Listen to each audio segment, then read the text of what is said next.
Hey, voters, it is I, Anthony, the internet politician, and doing something a little bit different. Typically, the Q&A I do pre-recorded, answer a question from Facebook or wherever, and post it up for you. But we're going to do something a little bit different today since there's a whole lot going on, and we're going to be talking with somebody live. His name is Donald. You could probably guess based on the title where he's from, and we're going to talk about my state of Ohio and his state of Texas, and the voting rights issues that are occurring, the votes that are happening, apparently imprisonment of or possible imprisonment of elected individuals. So we're going to get into that and some other news. And so let me welcome Donald here. Hey, how's the weather? It's too hot, man. You're in Texas. That is pretty much expected. Yeah, absolutely. Now, how long have you lived in Texas? My entire life. Okay, so 3 or 4 years? Yeah, something like that, yeah. Okay. Yeah. So for anybody who's watching, if you have any questions, please do post them in the YouTube comments for this video. And so what I think I want to do is before we get into the actual laws proposed in each state, of course, I have the list for Ohio. You have your list for Texas. I want to go through and discuss what your typical process for voting was. When you would go to the voting location for your particular ward, what was the steps you would take once you entered the door?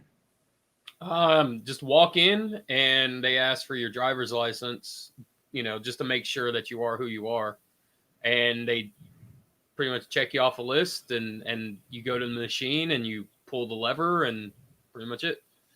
You have a lever on yours? No, I was going to say, ours are digital. No, no. For here in Ohio, it is go through the door, go through a pat down, a metal check, because, I got to make sure they don't got guns. I'm kidding about that part. We don't do that yet. That's a hassle. Right. Okay. So once you get in, you have to go, depending on if it's a general or a primary election, you either go to a specific party or you go to strictly your ward table. And that because we have, I believe we have 4 different wards in one polling position because somewhere somebody decided, hey, let's save some money and just do one voting location per 4 polling, whatever. So find your seat or find your table. You go stand there. They will ask for your ID. We used to have to sign. I don't remember signing last time, but they basically look at your ID, match your ID image with the image of your ID they have in the book, and then you're pretty much good to go. Then they'll give you a card, and then this card has a chip on it. Basically, it looks like one of those new credit cards. Then you will take it to the machine, stick it in there. The machine will grow a little bit, and then you start voting. I want to see how many small jokes I can throw into here, just to mix it up, because this is kind of a dry topic. Now, obviously, you don't have a gambling slot machine arm on yours. Are you guys using those type of digital machines? Ours are Diebold. Yeah, I don't know who makes ours, but it's just it's buttons on the side, and then like who you want to vote for or whatever, and then you just press the buttons as you go along. Really, buttons on the side? Yeah, ours is a touchscreen. Well, I will say I haven't voted since 2016 presidential election. Boy, you're. Well, I guess this is over now. Yeah.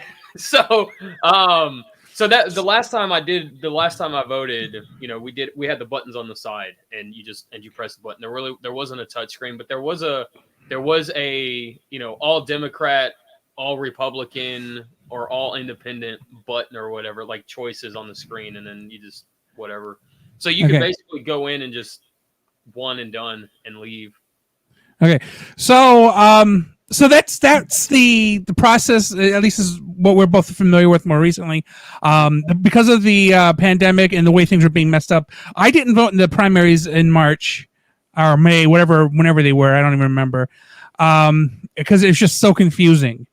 And you said you haven't voted since Trump was elected, so I don't know what that says about you. But it says I'm not part of the problem. Well, maybe it says something about the Texas system. But So you and I both looked up for our respective states, the proposed law changes because the election was stolen, as far as I've been told. It was stolen, yes. As far as I'm aware, like just millions of votes magically appeared, probably from illegals crossing the Texas border. So if anything, it's Texas's fault. Hey, you know what? It's always our fault, but we're always the first one to get called when somebody needs backup. So You know what's also funny? I live on a border state as well, but never do you hear the Canadians just coming and voting. I mean, I granted there is a 60-mile gap of a lake to get to here from Windsor, but I feel like if they really wanted to vote that bad, they could get here. I'm just gonna say this about the illegal immigrant voting thing. Most of the people that come over here don't want to go back anyway, so they're not going to give up their name, who they are, where they live, and all that stuff. I mean, just to get tossed back into a terrible situation from where they came from. So that's just stupid. Like that you know, the illegal immigrants help steal the election or rig the election or whatever. Yeah, I don't buy it just because of that one reason. Well, which is funny because not only did the former president's what was it? The Department of Defense? His attorney general said the election wasn't rigged, and then he resigned as soon as he said it. Other people, even the people who were doing that recount, and I think it was Minnesota or whatever it was, they went through and everything and said, "There's nothing here. There is nothing that is like you'll get the." In Ohio, we had an old lady who voted, and then literally died 3 days later. That was the only "quote unquote" fraud they found in the entire state, or at least in the Cleveland area. So, and of course, when when it happens once, you hear certain people say, "Oh my God, it's a epidemic or whatever." It's happening everywhere. If it happened here once, right? It's a weird leap of logic that makes what you know what? They're obviously pandering to a specific crowd. Absolutely. So before we started, you did look up some of the proposed laws for voting changes in Texas. So can you tell us what Texas... Also reminding people, if you haven't heard, people like legit elected officials were going to be arrested for not voting on these topics. So go ahead and tell us what was so scary that the Democrats in your house decided to run to D.C. So basically, the way everything is going to be restructured, it would take a lot of people from urban areas. It would make it extremely harder for them to vote because what it does, it limits the voting booths or the voting areas or buildings or however you want to phrase that. Look at that, whatever. It limits the number of locations. It limits the number of locations per square feet. So in urban areas, it decreases the number of locations. It's square foot per person, right? Are we talking about booths or the actual the actual locations? So the sites of where the voting's conducted. Correct. Okay, go ahead. So now what that ends up doing, it decreases it in urban areas, but it raises the amount in rural areas.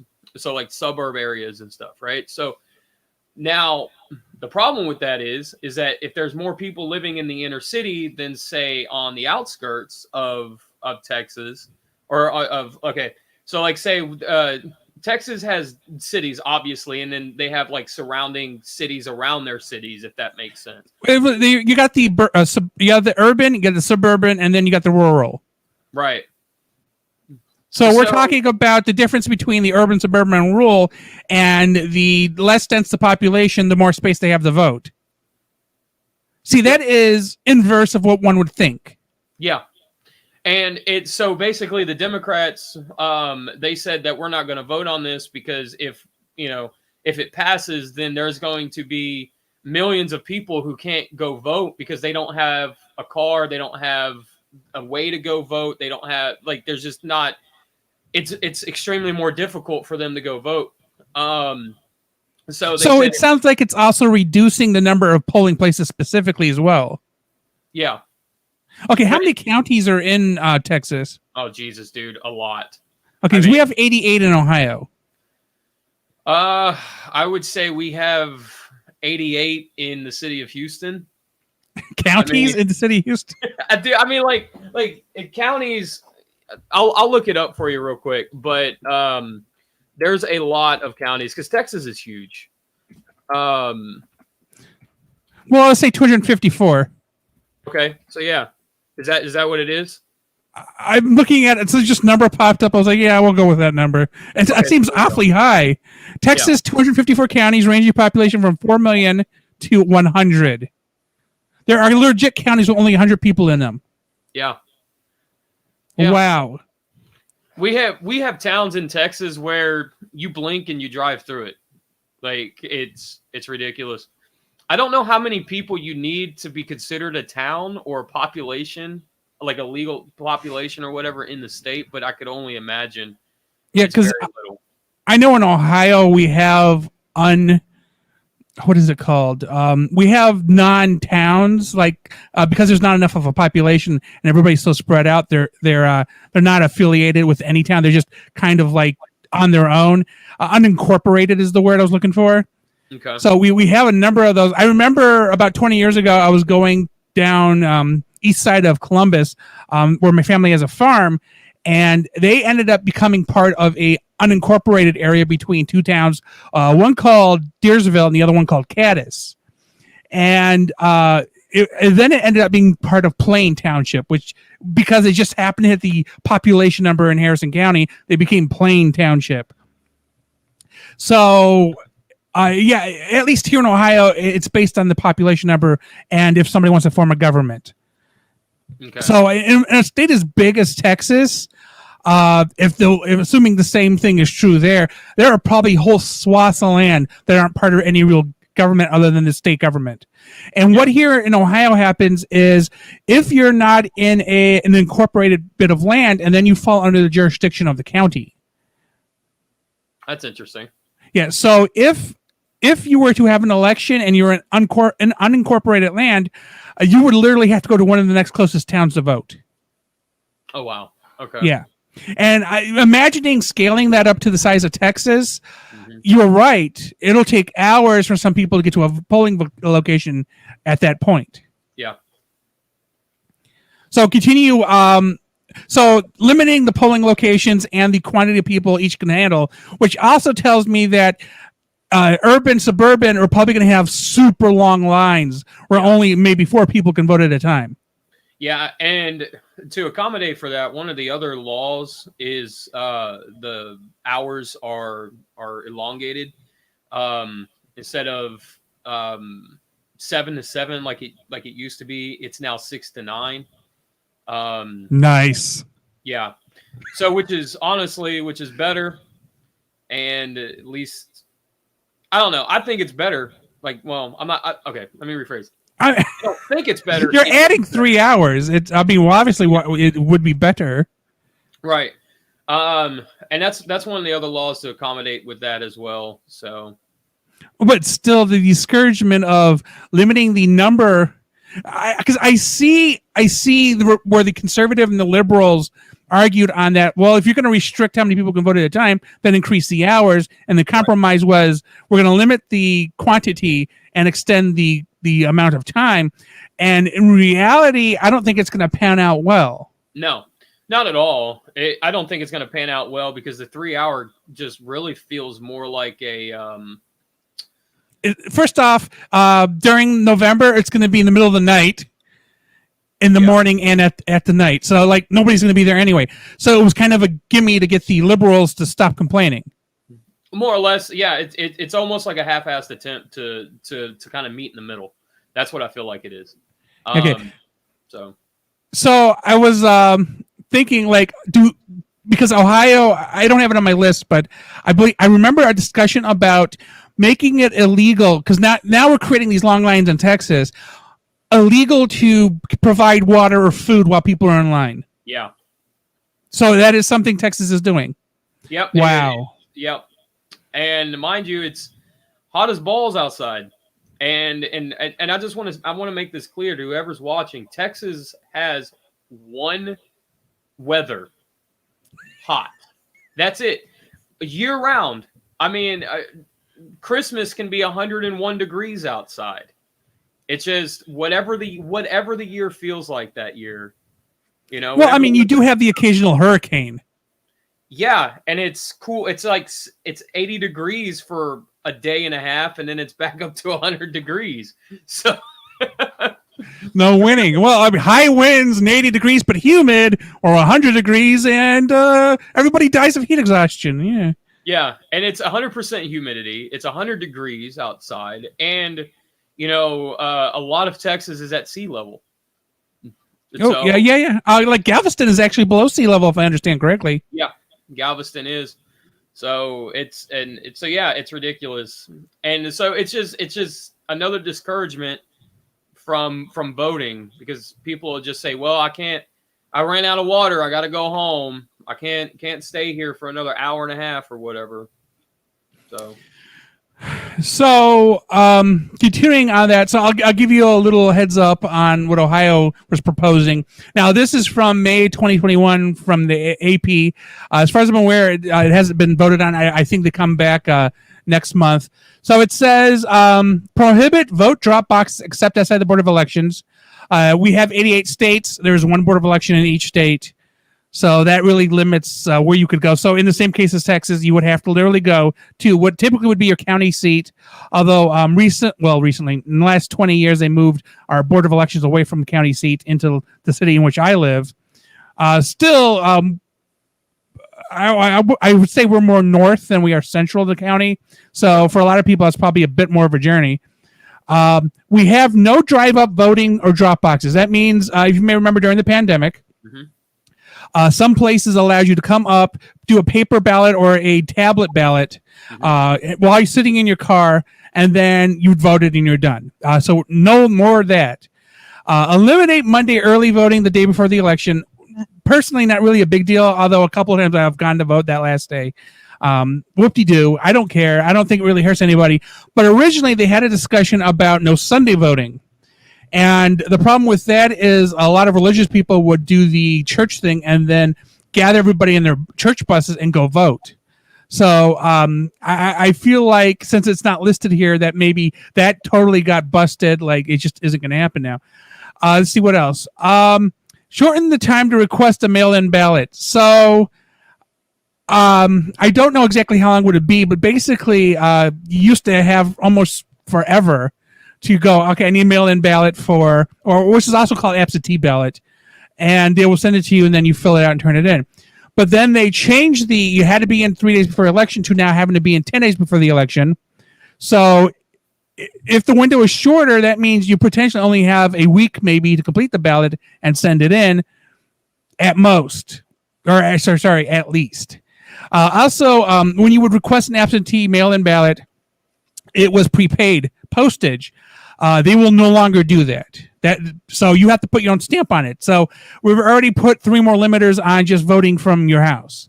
Yeah. So going to vote in person, and here's the other thing. Talking about strengthening voter ID requirements. How do you do that without people having a printer and a scanner in their house? But they want to require 2 forms of ID instead of just the one. And this is for the paper ballot. So legit absentee stuff. So that is just, again, if you don't have the tech, and I know a lot of people, in particularly where I live, we have a lot of older people here. So they don't have the capabilities. As it is, I'm already my parents' tech support. So, and they can't always be available. So those are the laws were being discussed in Ohio. I don't think any of them have passed yet. Now, as I mentioned, I did miss the primaries, so I haven't seen specifically what has changed. I do remember last year for the general, I did a mail-in, and what I did was to make sure they got it, I took it into the Board of Elections and put it inside the Board of Elections into their inbox, because I didn't want to chance that maybe my vote won't be counted. Right. One thing I really like that Ohio did is you can actually check online if your vote was counted. Okay. So I literally checked about a week later. Yeah, my vote was counted. everything was accepted, all good. Because if with that system, again, only applies to early voting, obviously. If something was wrong with your ballot, you could go into the Board of Elections and do a new one. So this doesn't mention if they're changing that at all. Hopefully not, because it gives a reassurance to when the system seems like it's being messed with that you can go and still fix things. But we're going to move on. So because of these laws in Texas, a number of your elected officials in the state government were on the Democrat side actually fled the state to avoid voting on some of this stuff. So tell us a little bit about, because obviously you saw your news, right? So you know some details of it. So go ahead and explain to us what happened. So basically, the Democrats they just didn't want to vote because they didn't feel like it was right. Everything that was proposed, they felt like they weren't being heard. They felt like they were kind of being ignored or whatever. So they basically did the only thing that they could do, because it's like a majority vote, right? And so, I think they needed quorum, right? So they needed like 60 of the 100. That's just the percentage number, right, of them to be in chambers for the vote to be valid. Correct. And so they were like, well, if we all leave, then they can't vote on it either. Nobody can vote on it. So they basically did the only power play that they had left, because our governor kind of backed them all into a corner, and they left. That was it. That's pretty much what happened. Now, if I remember correctly, there was supposed to be a warrant for their arrest by the sergeant at arms of the House in Texas. And then I think, and correct me if I'm wrong, a court overruled that warrant. Mm-hmm. Okay. So as far as I'm aware, they did return to Texas, but the vote do you know if the vote happened or has not happened yet? I don't think it's happened yet. Okay. So we're going to move on to the next topic. We're going to go into the pandemic, COVID specifically. And here in Ohio, okay, first off, I love our governor. DeWine has been awesome. To explain the situation here, Ohio, up until this most recent election, was a Democratic state, because we are a swing state, so we swing between Democrats and Republicans. The county government here in Lorain was Democrat for a long time. So when DeWine became governor, Lorain County also became Republican. So I think DeWine has been rather centrist, moderate, right in the center, although the one thing that he did push, which I believe Texas also did, was government facilities, schools and the like, anything that require or receives government money cannot require anybody to wear a mask. Yeah, that happened here too. Can you tell me about that irony there in Texas? Yeah. Screw them. What goes around comes around, man. Specifically about Abbott, though, right? Yeah, no, absolutely. And so our governor, Greg Abbott, Hot Wheels, right? So he caught COVID, and because, no mask and whatever, he's up there, spouting that rhetoric and everything else. And so if you're a state employee, like if like a college here can't require a face mask, right? And if you're a government employee, you can't require your employees to wear masks and stuff like that. And that was one of the things. And then you also cannot ask about vaccinations either. So and then he turns around and catches COVID. And the night before, here's the biggest thing. Like, everyone's laughing, haha, Greg Abbott got COVID, and I have friends that are basically like, good, I hope he croaks. But then that kind of sticks you with our lieutenant governor, and through gritted teeth, you have to say, I hope that Greg Abbott gets better, because Abbott is here as far as like evilness, and our lieutenant governor is here as terms of evilness. So, like I said, through gritted teeth, you have to kind of hope that he gets better. But the night before, he was at some Republican convention or something like that, and Nobody, pictures have come out, nobody had a mask, including Greg. And the problem with that is the COVID test, you find out in roughly 2 or 3 days. So he had his COVID test before this convention, still went to the convention maskless. And then yesterday, which is 2 days after the convention, comes out that he has COVID. So he was a spreader at his own convention. So everybody there should probably go get tested, but to be honest, they're probably not. So despite here in Ohio making it against the rules, I guess, to enforce mask mandates, our governor actually has been wearing masks. The lieutenant governor has been wearing masks. So they're saying wear a mask, but they're saying that the government will not fund the wearing of masks, which I get.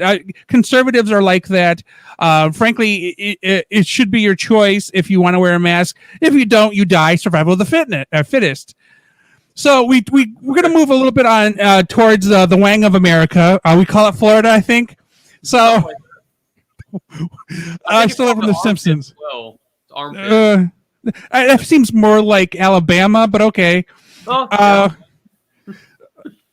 So anyway, back to Florida. Essentially, Florida also passed a similar law where you can't enforce mask wearing, blah blah blah, and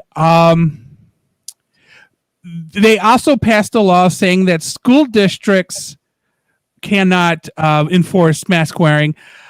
However, individual school districts have begun defying the law. Now, if I remember correctly, at least in the related one for Ohio, if you defy the law and enforce mask wearing, you would lose funding. So Florida schools have already said, screw it. School started back up here today in Ohio, or at least in Lorraine. So Florida, they've already defied the law. They've enforced masks mandates, or you have to have proof of taking the vaccine. Has that happened in Texas yet? I do not think it's happened here in Ohio. Not yet. There have been some schools, though, or some school districts that have found a way around it by saying masks are part of the dress code, and that's their loophole. Oh, that is clever. So they can't. So the government can't, or the Texas government can't come down on that, because the way our school system is structured is the dress code's up to the district. So, wow, that is clever. I imagine that might happen here at some point. Because right now, Ohio, it's pretty low as far as outbreaks are concerned. Although we were pretty bad in November and December. I actually got COVID in December.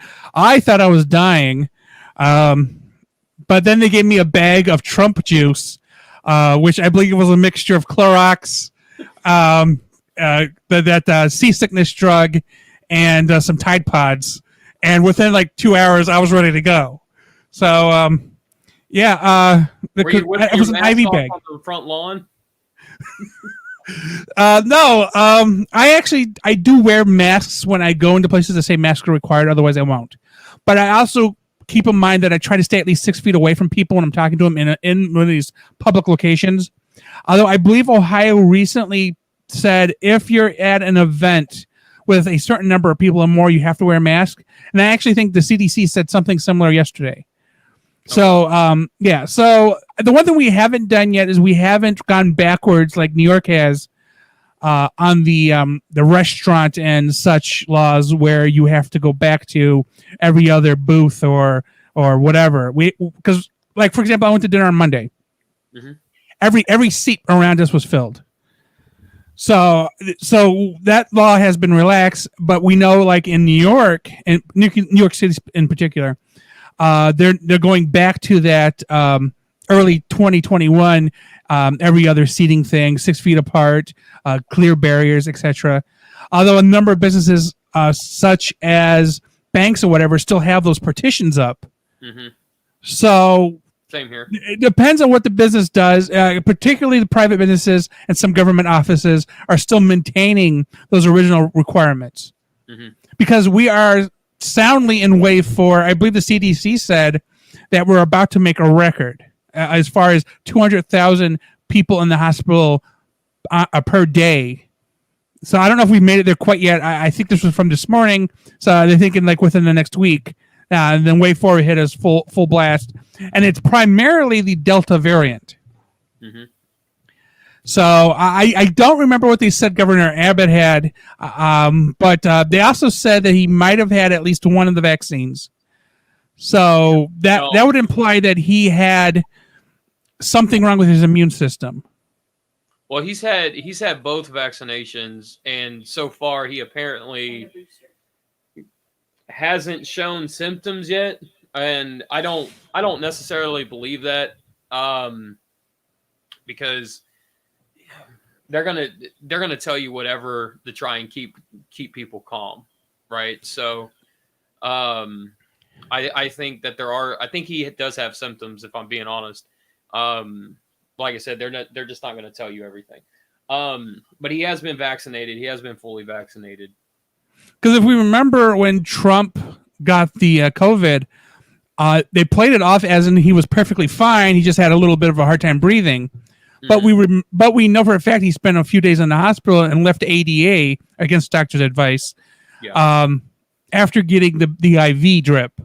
So yeah, they have a habit of not being 100% truthful on how bad certain things are. What was trying to remember in the Constitution, if the president is incapacitated for an extended amount of time, and then the vice president will become the president, basically president elect without being the permanent elect, as it were. But we never ended up in that situation. So I assume, just like with your governor, it's more of a situation of if you tell people he isn't super sick, then we don't got to worry about talking about constitutional process, because each state also have roles of succession for those type of situations.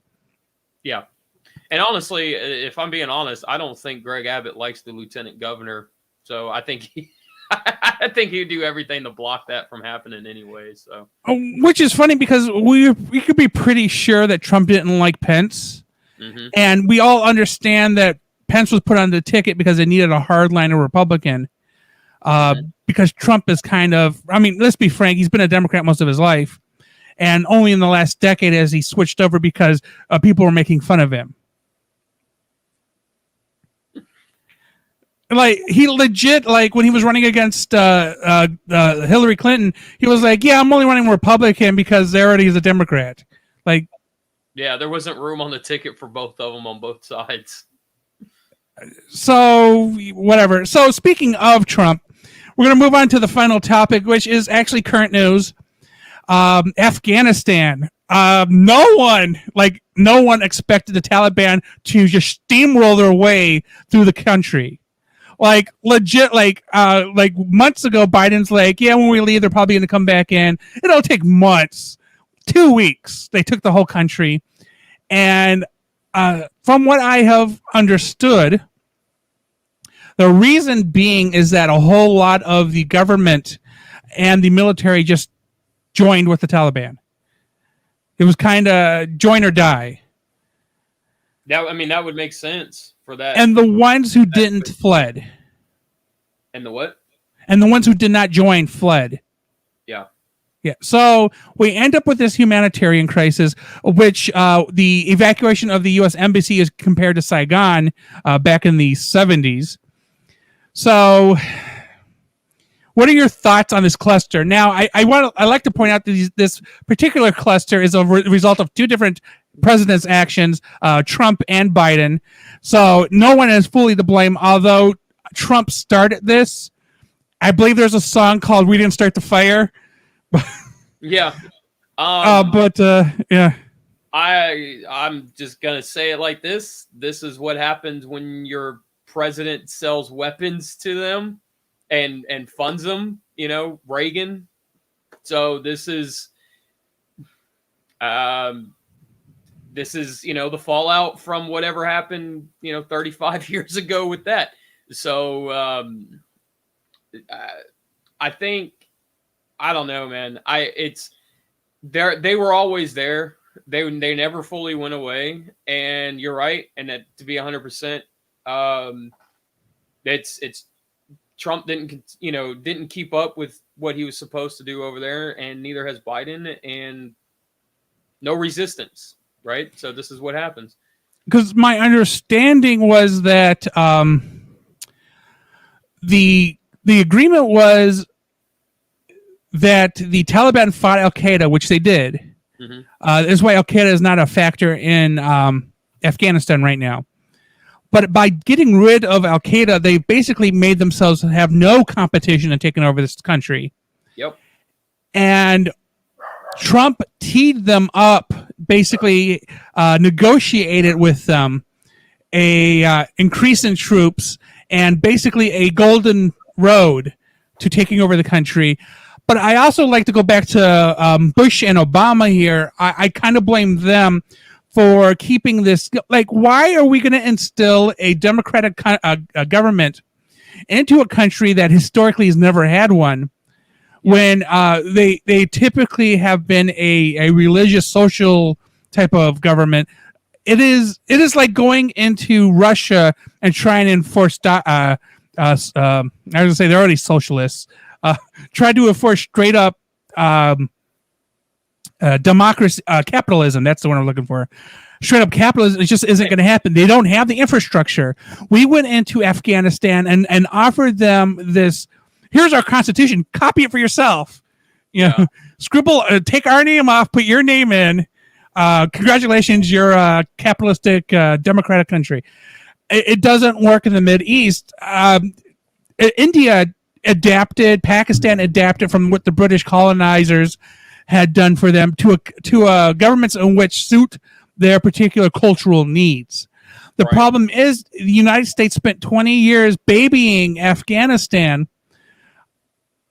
And I don't understand why Afghanistan wasn't given the same opportunity as Iraq to adjust to their culture. It just made it too easy for the Taliban just to come in and flatten everything. I mean, honestly, dude, we have a history of playing favorites with that entire side of the world, and whoever we deem, our favorite that month or that year or whatever, we get in bed with them at that point. So let's break this down as far as we can. It's a situation over oil and over religion over there. So in the regards of copy our Constitution exactly, freedom of religion doesn't apply over there, because that creates an entire mess, right? You have an entire country that believes one religion, and that's it.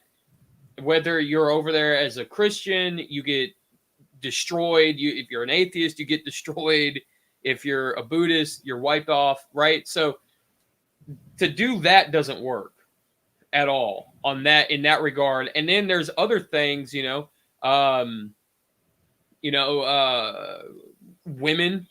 having the rights that they have in our Constitution. That doesn't work over there, So you can't go. You're absolutely correct. You cannot go over there and enforce your ideas or your ideals on somebody else like that in that regard. So we ended up creating a problem where now we have 20 years of citizens. People have grown up only knowing the capitalistic democratic society of Afghanistan, who are now going to be thrown back into the Stone Age. I'm being overly critical. It's obviously not the Stone Age, but basically being put back 20 years in the past. Mm-hmm. And despite the Taliban saying, hey, we're a new Taliban, we're going to give you all those rights that the Americans gave you. So far, there hasn't been any proof of that. There's actually been the opposite.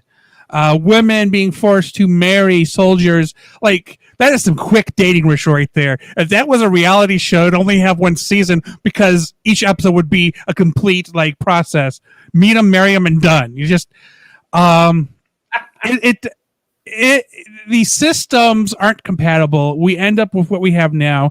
And despite the Taliban making claims of changing, quite a bit of the soldiers in their numbers aren't interested in the change, are going to keep with the old way. And I think that maybe we will see at some point a Taliban civil war where we have the reformists and we have the non-reformists, and maybe we're going to see a war of ideals.